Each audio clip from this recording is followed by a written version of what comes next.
So today marks 1 year since the government first announced the lockdown, the 3 weeks to stop the NHS being overwhelmed. I was going to mark today by doing a little compilation video of all the lies that the government have told over the last year regarding the lockdown, but I couldn't really be bothered because I might still do it at some point, but pretty much everything they've said over the last year in regards to when we'll get our freedoms back has been a lie, and I think a blind person could see the constantly shifting goalposts now. But I was just going to talk about a few memories of when COVID-19 first came about, and what the government originally said at the time. And I remember very much the figures that were first being branded about, because I was scared at first. I remember they said that potentially the death rate for the virus could be as high as 10%. They were expecting millions to die. Neil Ferguson at one point said that minimum 500,000 would die.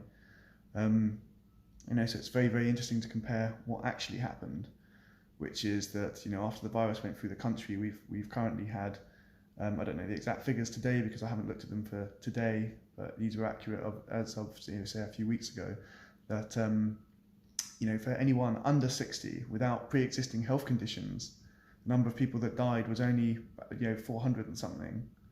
I think in my age group it was something like, I think it was less than 10 for people without pre-existing health conditions. For people with serious pre-existing health conditions under 60, I believe the figure is around about 4,000.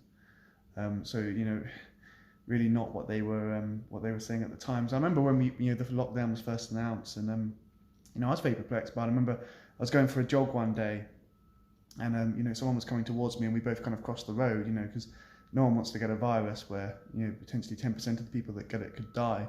And I remember going into work. I remember being on the train going into work and actually feeling quite scared, and sort of thinking, like, God, I really don't want to get this. So it's very interesting to look at the actual figures for people in my age group, and indeed anyone under 60 who've actually died. Because, like I say, even taking into account people with pre-existing health conditions, the figure is only it's less than 5,000, way less than 5,000. But of course, a lot of elderly people. I say a lot. I believe the figures it's 130,000, something like that, 140,000 people that have died, and the average age of death now from COVID is 82.6 years. But for anyone that is an advocate of lockdowns, please don't think you have the moral high ground, because you really don't. I'm in touch with a couple of elderly people, and they're very concerned that they're not going to see anyone ever again before they die.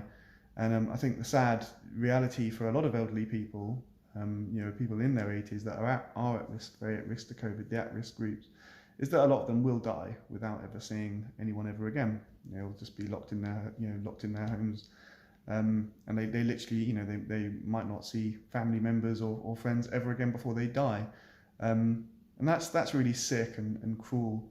So for anyone that's advocating this, don't pat yourself on the back and think you have the moral high ground, because you really don't.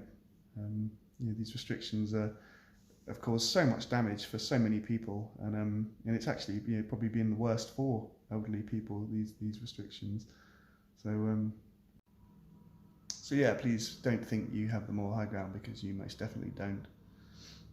It's very interesting to see today that the government have it's been leaked that the government are going to introduce plans to make the COVID vaccine mandatory for all care workers. And I've lost track of the amount of times family and friends have told me that they would absolutely not make the vaccine mandatory for businesses and jobs and things. And the amount of times me and others have said that they definitely would. It's very, very obvious.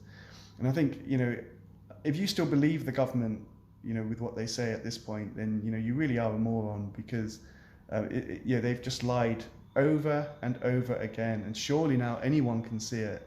We're not going to get our freedoms back unless we really, really fight for them. And people really need to stand up, and whether it's just on social media, but preferably with actual protests as well, and really make the voices heard. I actually didn't go to the protest the other day because I didn't know about it till the last minute, but I'll most definitely be going on the next one, and we need more protests like that.